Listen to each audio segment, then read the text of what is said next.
sounds like a stupid question. Probably is, because, yeah, go ahead. Skilled managers equals high morale, which equals all that cool stuff that you cannot pay for and you can't punish for. When you close off that feedback channel, you are not going to be able to hear the truth. In the first microseconds, your brain can't tell the difference between physical danger and what we call social danger. I'm pissed off at you. Me, specifically? Well, just because you're my boss and all. Employees tend to get promoted until they reach their level of incompetence. Go forward and don't suck. Hello. Hey. Hey. How you doing, son? I am doing well. I am doing quite fabulous. Yeah, how are you doing? I'm good. It's great to be here. We are actually, listeners, note, we are in person together in the same room at the same time, which is just really fun. Yes, we are. We're in my home studio, a.k.a. my office / my closet / everything else. Mm-hmm. So your bike storage, your library. We got it all here. Yep. Anyways, folks, thanks for tuning in. Welcome back to the show. This is the Managing with Mind and Heart podcast, and we are of Nash Consulting. I am Ethan Nash, the younger one. I'm Michael Nash, the less young one. The less young one, but the wiser one. For now. Anyways, what are we going to do today here, Mr. Nash? Well, dude, we are, in general, we finished up our series on the top 15 management skills, and that was a lot of fun. And we're going to take a bit of a broader picture right now and look at organizations in general and talk about healthy organizations and what that means and what it takes to get there. Yeah, healthy organizations. I mean, that's obviously a huge topic and really at the core of Nash Consulting's mission, right? We exist as a company. Actually, you tell us why we exist as a company. You started the damn thing. We exist as a company to help organizations be as healthy as possible. And that's been our mission the entire time. And we do that in a lot of different ways. And we're going to get to that today because just a little bit of a preview. We're talking about executive teams and leadership teams, right? Yeah. So you talked about a healthy organization. Yep. Well, let's start from square one with this. Like, what does a healthy organization look like? Yeah, boy, that's not an easy question to answer, is it? I mean, the signs of a healthy organization, you want to talk about that a little bit? I mean, I would say, number one, this is an organization where people show up and get to be their best selves and get to show up as their best selves and do their best work. People are, I guess, people grow from their experience there, right? They develop as human beings. They feel really good about what they do. How about you? Let's take turns. Yeah, so maybe the question we're answering here is, why does having a healthy organization matter? I mean, I know and to some people that might sound like a stupid question, but why does having a healthy organization even matter? Yeah, I mean, why have we committed ourselves to this? Right? Like, what's the point? Man, there's so many answers to that. Let's play this back and forth a little bit. Why does it matter that the organization I work in is healthy? I'm going to start with, we care a lot about human beings, right? We care about people. And we want people, I mean, people spend, not probably, in many cases, more than half their waking hours in this place, working with these people in this organization. I just think it's important that people are in a place where they can show up as their best selves, where they can grow, where they can be authentic, where they can thrive, where they can feel successful. So my first answer to that is it's all about people. It's all about people. Yeah, I would totally agree with that. And I really love that you started there, right? It's about the people first. And there's a quote that just always has stuck with me. And I don't know exactly why, but I think it makes sense in this context, which is most people live lives of quiet desperation. Yes. Right? And I think that's David Henry Thoreau, or Henry David Thoreau. I don't know. He's got two first names. But most people live lives of quiet desperation. And that rung true to me in this day and age when I look at the workplace. Not to say that most workplaces are absolutely terrible, but the fact that there are many, many people working in workplaces that the focus is not on how can these people thrive here and be happy here, even if I can go that far. People don't have to live lives of quiet desperation when you have an organization that is looking at the people first, since those are the elements that allow this organization to be successful. Yeah, right? Yeah, it totally rings true. I've talked to so many employees, managers, employees, etc. Frankly, they're just sad and miserable, and they're hurting and they're suffering. And I'm not talking necessarily about their personal lives. I'm talking about what it feels like to be in this place every day. And it kind of breaks my heart. That's one of the reasons I do what I do, is because I care. I care about people, and I want them to be happy.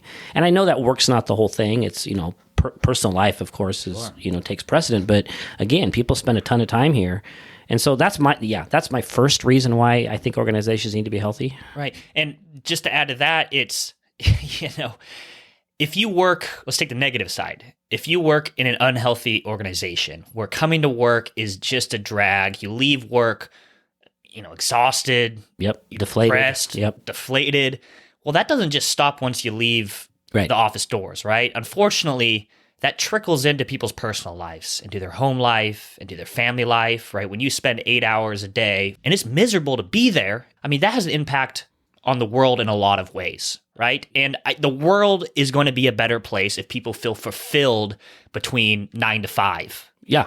When you spend between 9 and 5 with your self-defenses on full blast and your amygdala activated and you're protecting yourself and you're worried and concerned and you're feeling conflicted, all that stuff, you don't just walk out of work and then loosen up and suddenly just become your best self, right? You have to recover, you have to cope, and it trickles into everything else. And there's lots of other reasons, right? The difference between being an organization who's doing things the smart way versus an organization who's also doing things the healthy way, that's a really big difference, right? You might have an organization who's checking the right boxes and they have the right systems and they're doing most of the right things in terms of organizational structure, for example, but they're not necessarily a healthy organization. That's going to impact the bottom line in every way, right? That's going to impact customers and profit and retention and all the above. Absolutely. And to be honest, there are a lot of smart organizations out there with a lot of really smart people. Mm-hmm. In fact, there are tons of smart people in every single workplace. And I would say that's, and I'm not the only one that thinks this, but that is not the defining factor of what will make an organization extremely successful. Right. It's not how smart your people are. That matters, but at this point, there's enough smart people out there that it doesn't separate you from the pack. What can separate you from the pack is having smart people that are making smart decisions, but a healthy organization is where, and I'm moving ahead a little bit, where people have enough trust in each other, have enough trust in their leadership. They communicate, they handle conflict well with each other, right? They engage in healthy debate. And when that happens, all those smart people and all their smart little ideas, right? I think they get enhanced because the organization is healthy in the same sense a family is healthy, right? A family that is healthy is going to thrive. And it's the same thing in an organization. What do you think about that? No, I totally agree. It's analogous to, we've talked about emotional IQ and IQ, right? There's a real close analogy here in the sense that, we know from research that what makes someone successful in life is going to be high emotional IQ more so than their actual IQ. And it doesn't mean that IQ doesn't matter, for sure, that it's really important, but it's not the factor that's going to, again, I can be the smartest guy in the world, but still, whenever anyone tries to give me feedback, I freak out and get defensive. And that's going to be a roadblock. That's going to create all sorts of weird, power differential issues between me and everyone I work with. And so I might be super smart, but I'm not successful. Right. And you'll end up along the line making poor decisions because people are not there to say, hey, Mike, that's a stupid idea. Right. That's probably not how they would say it in a healthy organization, although every healthy organization might have their own flavor. And but, you can have a lot of smart people, and if they're not on the same page, then I think all that intelligence goes to waste. Yeah, and let me give you an example of almost another way of looking at it that almost sounds opposite. But I remember an organization I worked with, what they had going for them was compassion, right? This was a group of people that were in a social service agency, and they were just beautiful people in terms of their hearts, and they cared about their clients, and they cared about each other. But they were also not a healthy organization in a different way, right? Their lack of health had to do with the fact that nobody knew where their jobs ended and someone else's job began. There was no structure. Nobody was holding anyone accountable for anything. And so they also really struggled in terms of success, right? Yeah. So that, when we talk about healthy organizations, we're not just talking about, people with good, healthy emotional IQ. We're talking about lots of aspects of a healthy organization. Right, and I actually think that point is a really good place to camp just for a second here. You mentioned this organization, perhaps a nonprofit. What I've come to understand, and I think we've talked about this before, is that kind of mission-driven organizations, right? If you're talking about nonprofits, churches, and so forth, those organizations, most people would think of them as very healthy organizations, but because of their mission. Of their mission. Right, but right. That's not what we're really talking about in terms of health. And in fact, those type of organizations can have a little bit of a distorted view of how healthy they are because, hey, we never have conflict with each other, right? Right. And we care about each other so much. And we care about each other. And I'm not going to discipline or hold people accountable, right? And really, that doesn't do that organization service in service of their mission, right? So just an interesting observation when it comes to kind of more of those mission-driven. Yeah. And another thing that occurs to me, which is just, I don't want to go back and repeat too much from other podcasts, but, a healthy organization, I think by definition, is going to have employees with high morale, right? For lots of reasons. We don't have to draw all those connections right now, but a healthy organization is going to have employees with high morale. And as we've said here 100 times probably, employees with high morale are going to invest their hearts and their minds, right? And not just their backs and their hands, right? Which means you get all that cool stuff that you can't pay for and you can't punish for. Yeah, absolutely. Another aspect of a healthy organization is, imagine, again, you have all these smart people and all their smart departments, right? But nothing fits together as a whole piece. Right? Meaning the organization and all the different pieces of it are not aligned in a sense, right? They have different missions, right? They maybe even have different cultures, right? And every, especially large organizations, you're going to have subcultures within cultures. That's just part of it. But a healthy organization is when everything fits together as a whole and it all makes sense, right? And it's hard to do that if the people within that organization are not aligned with each other. Yeah, absolutely. Yeah. So let's take this to the next step and talk about, well, what would it take to get to what we're talking about? Like, what's the main ingredient or ingredients? If we're consultants, someone calls us and says, hey, we really want to be a super healthy organization, right? Where are we going to start, right? What are we going to look at? Where do we want to work to help them get there? I think the first thing you look at, and we preach this from our soapboxes all the time, is having a healthy leadership team from the top down, right? I'm going to steal some words out of your book, but, organizations are only going to be as healthy as their leadership team are healthy.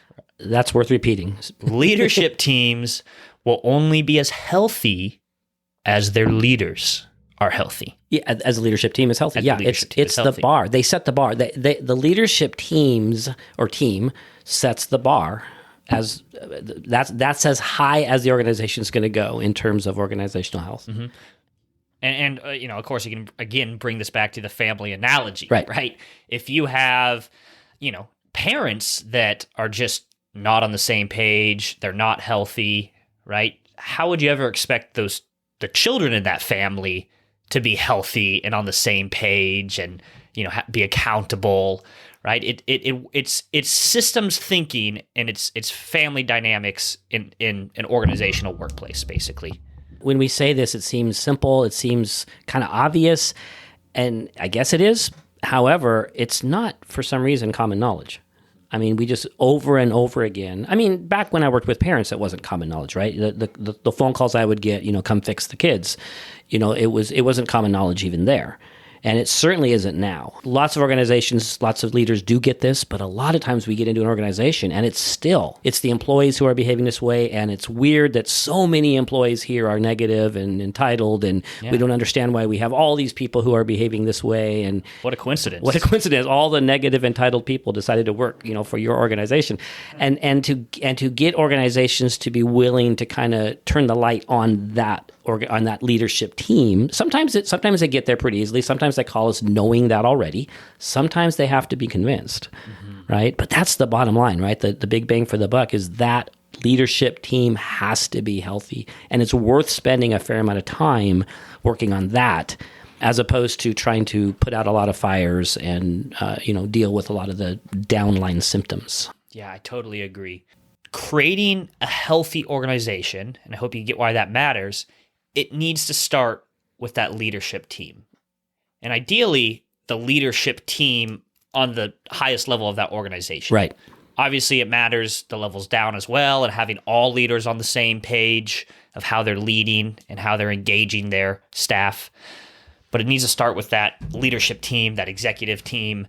And so really, this is what we're going to do over this next series, right? We're going to talk about what organizations can do, what teams can do to create a really healthy, cohesive leadership team that will contribute to creating those healthy work environments that we all want to work in.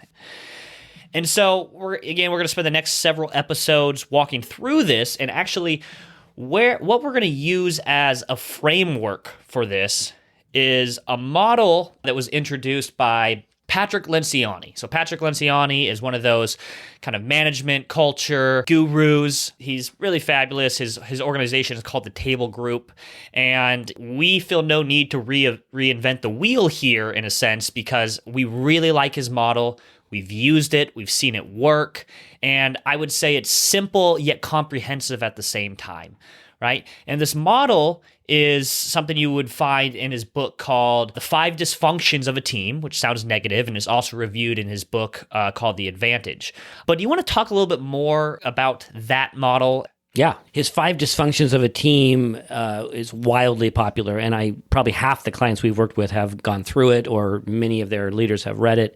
At the same time, we're not necessarily finding that a lot of our clients have really practiced it. And so, yeah, Ethan, we're gonna go through the model over the next several episodes. The basic idea is that there are 5 really important skills, you might want to call them, or opportunities for a leadership team that they kind of have to master, to grasp, before they can move on to the next level up, right? There's 5 different levels. And real quickly, we'll just talk through them or just mention what they are, right? The bottom level is called, and by the way, we've taken the liberty to reword these a tiny bit. If you're familiar with his work, you'll notice there's a little bit of a different slant on this, but the bottom level is called build trust. An executive team has to start there, and we'll get into more of that later in a bit. The next level up, master conflict. Next level up, embrace commitment. Next level, 4th level up, practice accountability. And the last level is prioritize results. And we'll walk through these, but the bottom line is you have to have a fair grasp and actually be practicing the primary level to be able to successfully achieve the level right above that, right? And you have to master that, or at least be practicing it fairly well to get to the next level. Yeah, right. Absolutely. And the top level, of course, is results, right? And that's the bottom line, right? You really can't achieve the kind of results you're looking for if you don't have the other levels. Right. And what's important here, as you said, is that this model, it is progressive in nature, meaning you can't just jump to, okay, let's prioritize results if your team has not figured out how to build trust, right? And then after building trust, how do we master conflict, right? You can't master conflict if you haven't built trust. And again, you'll see how this works. So this is actually something that came up recently with a client. The progressiveness you just mentioned, Ethan, is really important here. And this is where we ask our leaders to kind of think in sort of a systems way. That doesn't mean you don't work on all the levels at the same time, right? So that's what makes this not so binary, right? So for example, we don't have to perfectly have trust figured out before we learn how to hold each other accountable, right? We can do a lot of this simultaneously. We just have to keep in mind that the progressive concept holds, right? I'm not going to be able to fully lean into this level if I don't have the levels below that. Yeah, I see what you're saying. So, you want to go through them, or? Yeah, let's just briefly walk through each of these 5 levels, and you'll see here, how they connect to each other one by one. And I think it'll all start to make sense here for you all at the end of this. Yeah, and as you're listening, if you haven't seen this model before, please picture a pyramid. I want you to kind of picture a pyramid with the 5 levels. And it would be probably helpful, just let me say them again so you can kind of memorize them as you're listening. It's trust, conflict, commitment, accountability, results. Those are the 5 key words: trust, conflict, commitment, accountability, results. Let's start with trust, and I'll just kind of give a basic outline here. Here's the idea, and it's pretty simple. If team members don't trust one another, I'm going to start on the negative side of this, right? It's going to be really unlikely that they're going to be able to show up to a meeting and disagree with each other about ideas or concepts or plans or decisions, right? Mm-hmm. That's conflict. You can't do conflict well if you don't trust each other, right? Mm-hmm. And if you can't do conflict well, meaning I didn't tell you what I'm thinking, I didn't push back, I didn't speak my mind, there's no way we're going to be able to get to commitment. We're not going to be able to have a sense that we're all on the same page. Right. And if I don't have commitment, we didn't commit to anything, there's no way we're going to hold each other accountable, right? There's nothing to hold each other accountable to because we didn't really commit. And if we don't hold each other accountable, what's going to happen, Ethan? Well, results are going to suffer. Right. And so you can see how this all gets traced back, right? It traces back down the pyramid to that base level, the foundation of having a healthy leadership team, which will help create a healthy organization, is building trust, right? It's building trust, right? Without the ability for a team to show up authentically with each other, as you said, well, there's no way that we're going to feel comfortable having disagreement, conflict, disagreement, because we're not even able to show our true selves, right? We're hedging what we say. We're not necessarily telling the truth all the time. We're not showing our weaknesses when they're there, not willing to say, hey, I messed up. Hey, I need help. Hey, you're better at this than I am. Hey, can I get your ideas, right? And just imagine, right? And maybe some of you don't have to imagine because you've experienced it yourself, but a team, a leadership team that just are all playing politics with each other, right? Meaning that they're not really saying what they feel all the time because either A, they feel like it's a zero-sum game from their department to another department, right? But then imagine that versus a team that is really to show their true selves to each other and willing to make mistakes, and it's not the end of the world.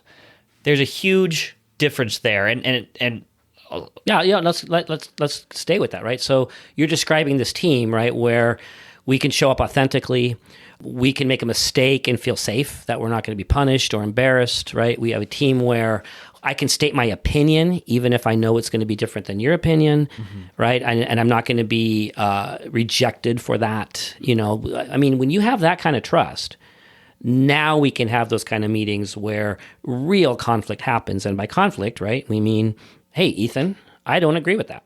And you can hear that, and you may not agree with me, but we can do that without this being personal, without us walking away injured and wounded, because we trust each other. Yeah, exactly. And you're able to have debates, and I use that term loosely, conflict, discussion about ideas and philosophies and decisions, but you're never going to be able to have those conflicts if the ideas never surface to the table because there's no trust there. Right? Exactly. And so people get into group think mode when there's no trust. They nod and smile. And that's dangerous. They nod and smile. Yep. Group think. That's actually a really good word for that. Think about the trust it takes to look your colleague in the eye and say, I think you're wrong. I mean, doesn't that take trust?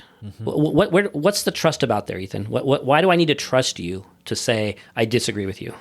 Well, it takes some trust because ultimately you are taking a risk, and you're taking a risk that it is safe to disagree with this person, right? And that is a risk. And even on, I would say, even on a team that has a high level of trust, it's still going to feel like a risk, right? But that is what trust is. You're willing to take a risk, and you know that it is safe to do so. And then even if there's conflict about that, you understand that it doesn't mean that this relationship is now going to be permanently damaged. That's exactly right. The relationship can handle disagreement, right? A relationship based on trust is not a relationship that has to always stay happy and smooth and we're always on the same page. That's not a relationship based on trust. That's probably a relationship to some degree based on fear if I have to always agree with you or just be silent when I disagree with you. Yeah. But if I trust you and you trust me and we trust our relationship is big enough to handle disagreement, great things can happen, right? Because what happens when we get to disagree? Well, we get to better ideas, right? We get to better solutions. Yeah.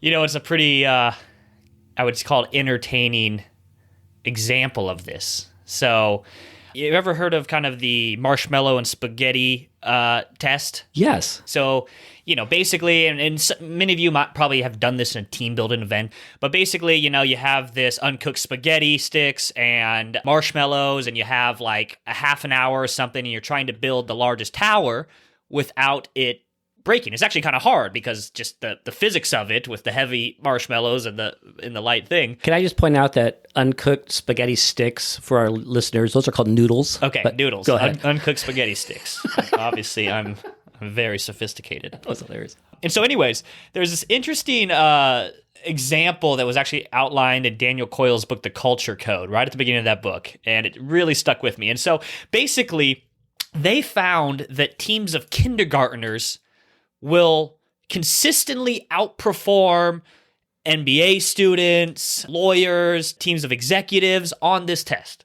And here's why, right? When the executives or the MBA students do it, they are what I referred to earlier, kind of politicking with each other, right? They're figuring out where they fit in this group. And they're guarding what they say, right? They're trying to save face. They're trying to, work their way up in the social status of this group, right? And a lot of things are probably happening, subconsciously, right? But they have all this underlying things going on with them that's preventing them from just collaborating with each other. Including afraid of being seen as dumb or suggesting a bad idea. Yeah, having your self-worth threatened, your self-esteem threatened, and now you go look at the kindergartners and kindergartners, right? They don't have these concepts of the world yet with each other. They don't care right? about that they stuff. Don't care. And so what you'll see them do, they'll huddle together shoulder to shoulder, and they'll just be quick bursts of dialogue. Hey, no, do this. No, I don't think you should do that. Why not? Oh, and so they're just doing these bursts of energy. They're huddling together. They're jumping around. They're all jumping in to help. They say, no, you do this. You're taller. No, you. And so they have no perception of this, and they outperform it, right? And on some level, right, that child in the most purest form, right, they provide the example of what happens when we can put down our shields and we can just work with each other without this underlying message going on in the background of, I need to make sure that I'm safe in this group, right? That's exactly right. In a sense, what you're saying is that they trust each other. They trust each other. On this sort of instinctual level, they just know we're here to solve a problem and all this other stuff doesn't matter. And we trust that we can just say, hey, no, you're wrong, and they're not going to get in trouble for that. They're not going to be punished relationally for that. They have what we call psychological safety right there. And they can say, oh yeah, you're better at this than me, and that doesn't damage their self-esteem. They're fine with that, right? Yep. And so, anyways, I like that example, but I think we can learn from them. We can learn from children in their most purest form. So what we've gotten to so far is that on one level, trust allows us to show up in an executive meeting and truly speak our mind about ideas and concepts and decisions, right? So there's this ability to, again, we'll use the word conflict, the ability to argue or debate or whatever, which you wouldn't have that if you didn't have trust, right? So let's take it another level, right? So now we're together, we're disagreeing, we're debating, we're working things out. We finally make a decision, right? Let's talk about the level of our model that's called commitment, right? I can't make a decision with you we can't get on the same page if we didn't have the opportunity to argue, right? And debate and really just litigate all the different options, right? If I didn't feel heard, if I didn't feel like I had a chance to speak up and say that I disagreed with you, I'm not going to be able to actually agree with you and commit together with you. Does that make sense? It does make sense. It does make sense. And so here's the thing. So one thing we talk a lot about in teams, in executive groups, et cetera, is when you make a decision, you need to commit. Like the group needs to commit to this decision, right? As opposed to what happens quite often. Oh, it looks like this is where we're landing. Okay, someone says, all right, so this is what we're doing. Okay, we got it. Let's move on. Well, you got a whole bunch of people sitting there not saying a word, and at varying places in their commitment level to that actual decision, right? Some people are rolling their eyes. Some people are fully engaged. Some people are thinking, yeah, it's never going to happen. But nobody says a word, right? You can't get to the kind of commitment that we're talking about without first having a chance to speak your mind and debate and work it out, because then you can get to this place where everybody says, okay, I was heard. I don't totally agree, meaning that's not what I would have done, but I'm going to trust the wisdom of the group. And yes, I can sign on to that. Right. And that's really important, that a group doesn't end their meeting until they've made those decisions and they've spoken it out loud. And I like to actually have executives one at a time actually say it. Yes, we commit to that. I agree with that. Sometimes people worry, I got people on the team that if it doesn't go their way, they're, even if we debate it doesn't go their way, they're just not going to be willing to fully commit to that. And although they might go through the motions, right, they're not fully committed to it. And the reality is, most people, most adults in this world are willing to commit to a decision, even if it's not the way they thought it should go, if they've had a chance to really be heard and really express how they feel about that and feel like people actually listened. Right. They inquired about it. They asked questions. And I think that's another key point here is this idea of inquiry on a team, right? Good commitment happens because in conflict, people are not just advocating for themselves, but it's a game of catch, right? It's advocating, people inquiring about that, trying to understand it at a deeper level, trying to, really dive into it. And that is the type of conflict we're talking about, right? Yeah. You're talking about a really deep and kind of a beautiful level of emotional IQ here, where you in a meeting can hear something someone says, and instead of just immediately telling them why they're wrong, you can say, hey, tell me more, right? Help me understand that. Exactly. Is this what you're saying? I could say that to you even if I'm not liking what I'm hearing, right? That's going to elicit more information from you. It's going to also give you the clear indication that you're being respected and you're being heard, right? If we were able to do that back and forth and really hear each other, so much more likely that when we do make a decision, we're all going to be able to commit to it. Yeah, I love how you said that, right? It's this has been a growth opportunity in my life to not start out with, well, I think you're wrong and here's why, but to start out with, curiosity, Right. Help me understand that further. Help me understand why we're seeing things different. Or I see it a little bit differently, and I want to understand, how you came to that conclusion or to this idea. And boy, that has improved my relationships in a lot of ways, and it can definitely improve a team's relationship. It's funny, as you just kind of role-played that and used those phrases, I'm looking at the model right now in front of me, the 5 levels, and I'm looking at the word conflict. Right? And what you just didn't sound like conflict in terms of sort of the classical definition of the word conflict, right? When I first heard conflict, I thought people are, slamming their hands on the table and screaming at each other. Yeah. But it is conflict, right? You're disagreeing, but you're doing it in a way that's really healthy and really open and really respectful. Yeah, absolutely. So again, so that ability to conflict well, right? To master the art of conflict allows us to get to what we call commitment, where we can now say, all right, we're on the same page. We all have been heard. Many of us have compromised, but we're not going to walk out of this room until we say we, right? We have committed to this. Mm-hmm. I would love to see exec teams not leave their meetings until they verbally committed to a decision. Right. And I would agree. I would agree with that. I mean, there's something about having to I shouldn't say having to, but there's something about saying the words, yes, I will commit to that I think just internally cements that you are committed to that, as opposed to, all right, we all committed to this. Anybody not committed to this? All right, good. Let's leave. Right. I think this is just on a psychological level to say, do you commit to this, Susan? Do you commit to this, whoever? And the thing about that is it also gives people one more chance to say, look, I don't think that I got heard on the reason why I'm not, right? So it opens up an opportunity to make sure before they commit that they fully had their voice heard. Yep, that's exactly right. So as we're talking through this, Ethan, we've covered, just briefly, right, we've covered trust, which is the bottom level of our pyramid. We've talked about conflict, which is the next level up. We've just talked about commitment, right? So let's move on to the next level. It's called accountability, right? That's the scary one. Well, it is scary. It's hard, right? But imagine having the goal of holding each other accountable, peers holding peers accountable among the members of that exec team, but you actually haven't committed to anything, right? It doesn't make sense. It's impossible, right? There's no way we're going to be able to practice peer accountability without commitment. But once you have commitment, and I'm not saying it's easy, but at least it's possible now for us to hold each other accountable. We've committed to this decision, and 3 weeks later, Ethan, I'm seeing you doing something that's opposite of what we committed to, right? Or I'm seeing you not follow through on something that we've all committed to.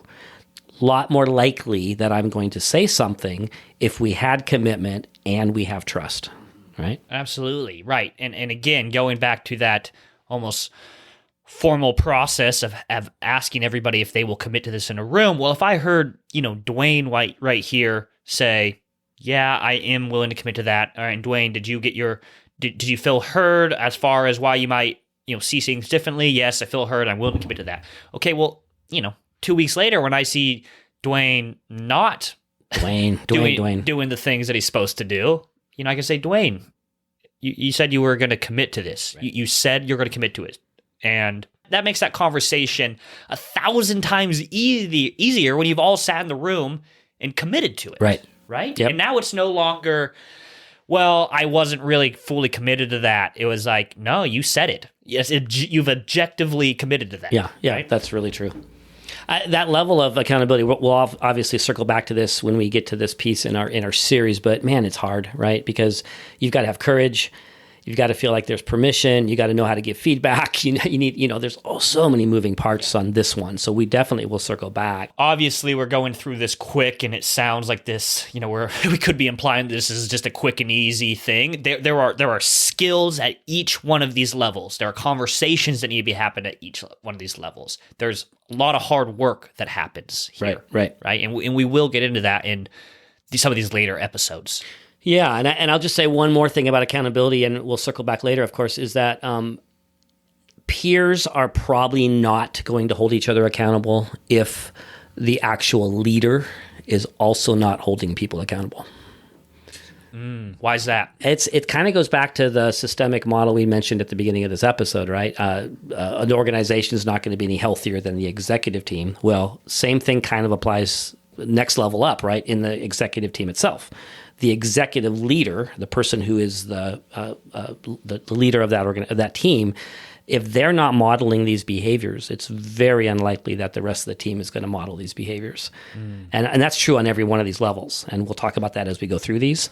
But if the leader is clearly not holding people accountable, it's going to be hard for peers to step up and do that, right? Right. Yeah. I mean, again, we keep going back to the family analogy, and, of course, don't take the family analogy too far. We're not implying that, the executives are the parents. Right. But the system philosophy behind this applies. If the family sat there and committed, all right, you always do, you got to clean your dishes when you're done using them, and all right, we're all committed to this. All right, great. And then, mom doesn't hold dad accountable, for that. Well, why are the kids going to go do that then? Right. Or hold each other accountable. Or hold each other accountable for that matter. So from a psychological aspect, from a systems aspect, I see what you're saying by if the leader's not willing to do that, then that's tough. Let me ask you, and maybe this is something for a later episode, but what do you tell a leader that really is, let's say, conflict avoidant? They have a hard time holding people accountable, right? What do you work on with that leader? Yeah, I mean, on a conceptual sort of theoretical level, I think it's really important that they understand the systems model, that they really understand that this is they themselves are going to be the gateway toward the group becoming healthier, right? At this point, the team sees the leader taking action, and they are going to be a lot more willing to hold each other accountable, what makes it less likely that you're going to have to be the one to do it every time or later, right? And so you're again, it is a system, and you're creating a system that can be self-maintained without you having to be the police of everything. That's exactly right. And so I think what sometimes leaders do is they think, no, I don't want to be the police of everything. People need to do this with each other, but they don't realize that you have to model that first, and then that's when they can pick up the ball from there and run with it. And you said the word first, and I think that's key. Like they have to go first in most cases, right? Yeah, in most cases. In fact, if you go all the way down the line of this pyramid, right, when it comes with trust, right? And we'll talk more about this in a further episode, but they have to demonstrate the ability to open themselves up first, or the team's not going to do it. They have to have the ability to engage in healthy conflict or even mine for it at times, or the team's not going to do it, right? They have to commit to decisions in the same way the team does, right? So the leader goes first. I love this because it's this two-part dance. For every one of the 5 levels, it's leader models it, team then models the exact same, or behaves that exact same way, and that's how it works. And if you are building one layer upon another, and the leader is geared toward doing this, really cool things happen. Absolutely. Here's an example. I grew up playing football for most of my life, right? And they picked captains of football teams, right? And as it turned out, at least the way my teams were run, because I think they were run well and coached well, is that it wasn't always the most talented player that got to be captain. It was ones that modeled what they wanted this team to look like the most, right? And I think that applies to this situation as well. When you can model what it's supposed to look like, right, people can get behind that leadership, right? That's why these captains, because people get behind them, right, because they're modeling what they need to model. Right? And so, I don't know, I kind of digress on that one. No, that's good analogy. Yeah, it's good. So we've got trust, which makes it possible for us to have some healthy conflict, and healthy conflict makes it possible for us to actually commit to things. Committing to things makes it possible for us to hold each other accountable, right? And all that leads to the top of our pyramid, which is called results. So results, I mean, there's obviously a lot you could say about results, and in some ways I think people can intuit how all these things will lead to results, but help me understand there. What are we talking about in terms of results, and how does all of these prior 4 levels accumulate into the results that we're looking for? Well, it's so common, and you've all been there. I've been here, right? Leadership teams or management teams make a decision, or they set a direction, and 6 months later they've missed their mark, or they haven't even gone close, or they've gotten halfway there, or they've forgotten, or it just hasn't worked out. And there's so many reasons that happens. What we're talking about here is the ability, again, to trust each other enough to really talk through something so you can commit to it. Once I've committed to it, we are actually going to hold each other accountable. We're not going to let this go, right? We committed to finishing this project by this date in this way, right? We've committed to that. And we've not only committed to it in a general way, but we've actually kind of narrowed down who's going to do what, right? And who's committed to which part of this project, right? We've all said it, we've all committed to it, and we're going to now practice accountability, which means at the meeting next week and the week after that, we're going to revisit these things, and we're going to check in, and we're going to make adjustments, and we're going to, maybe change our goal a tiny bit to account for what's just come up in the system, right? But whatever it takes, we're gonna hold each other accountable, and we're going to keep our eye on the ball the entire time, right? That makes it so much more likely that you're actually going to make it to your end goal. And that might have been, let's improve customer service, right? That's our goal. We've committed to that. Yeah, meaning that is the entire team's goal, right, even if technically customer service is only one of these members' function. Right. Right? That is still our goal of our whole team. Yes. Right? Yes. That means you still have to be in support of that goal and do what you can to support that. Yeah. In fact, you're bringing up a really important concept because, and we'll talk about this again later, but one of the most important aspects of this top level, which is called results, is this executive team. If I'm on the executive team, this is what we call my first team, right? This is my first team. This is my most important team. And this is actually, I've noticed with clients, this is a brand new concept for some executives because it's really easy to think in terms of, I'm the director of marketing. So my number one priority is the marketing team and their success.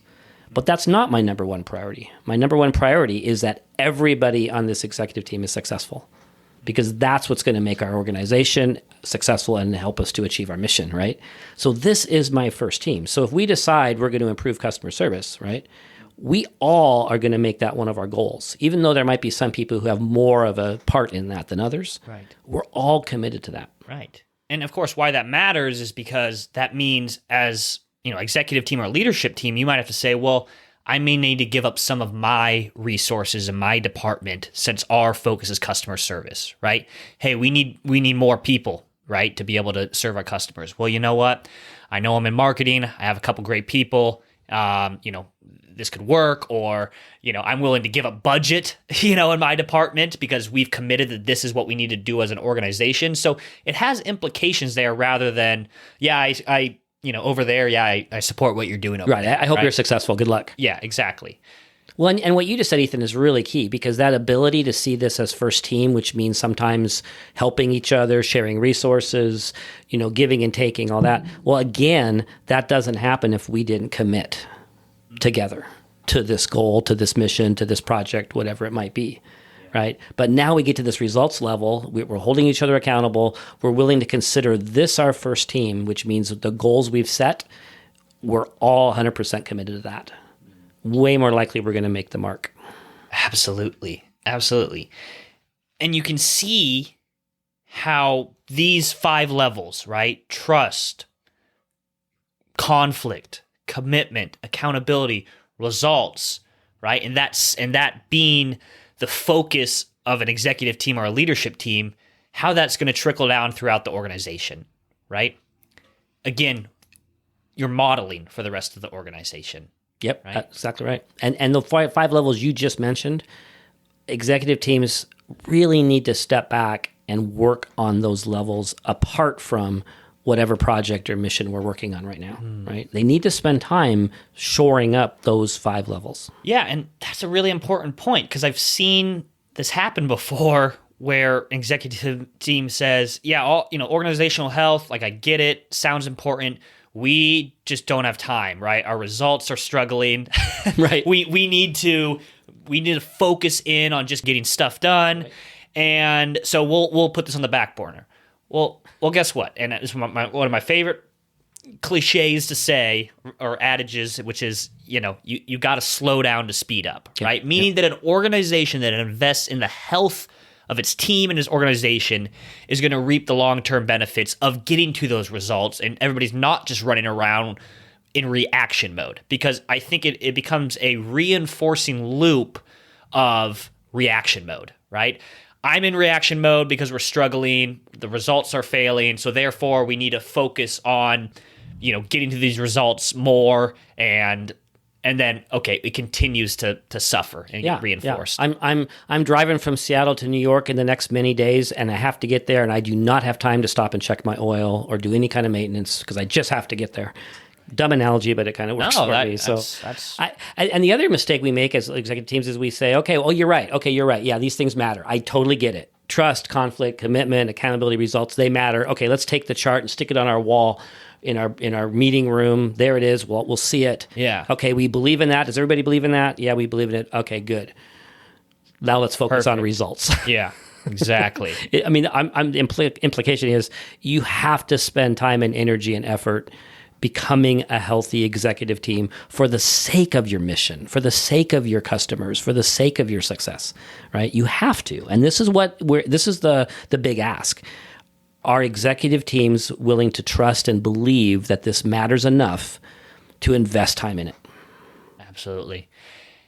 And I would say, again, we're using Patrick Lencioni's model here, and putting a couple of our own spins on it, but he has a book called The Advantage because he, in his vast experience, has discovered that the number one advantage an organization can have is this piece right here. Yep. Is having a healthy, cohesive leadership team that has clarity around what they're doing, right? Because like I said at the onset of this episode, most organizations have plenty of smart people, right?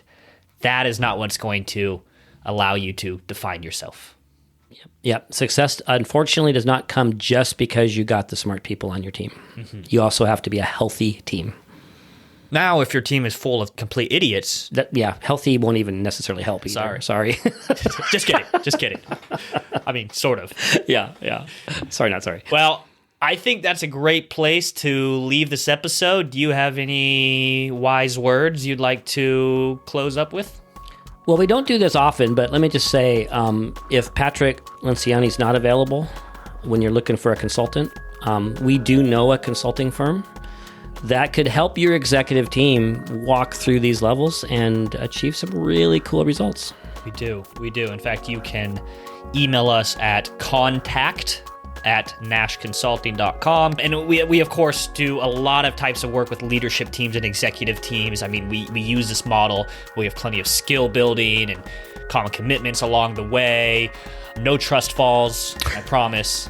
Yep. Anyways, folks, that's it for now. Tune in for the next episode, and we're going to dig into each one of these stages, if you would call them, in future episodes. So join us. All right. Bye.